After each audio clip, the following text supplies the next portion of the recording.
મારા હાથમાં છે, લગભગ એ ખાધેલું જ હશે. એને કહેવાય છે આપણે સાદી ભાષામાં ગોરસ આંબલી. નું ઝાડ તમે જોઈ શકો છો. એને બીજી ભાષામાં આપણે કહીએ જંગલી જલેબી અને કુદરતનું આંતરડું કહેવાય છે. આનો આકાર જોવો તમે, એકદમ આપણા પેટના આંતરડા જેવો જ છે, એટલે એને કુદરતી આંતર કહેવાય છે.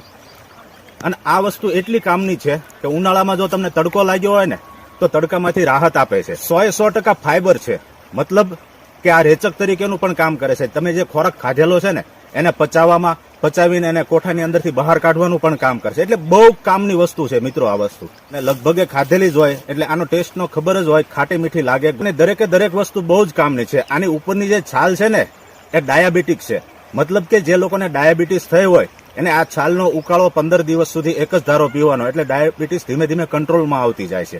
તો આ આમલી ઉનાળામાં જ આપણને જોવા મળે છે. તો જ્યારે પણ તમારા હાથમાં આવે એટલે આને ખાવાનું ચૂકતા નહીં.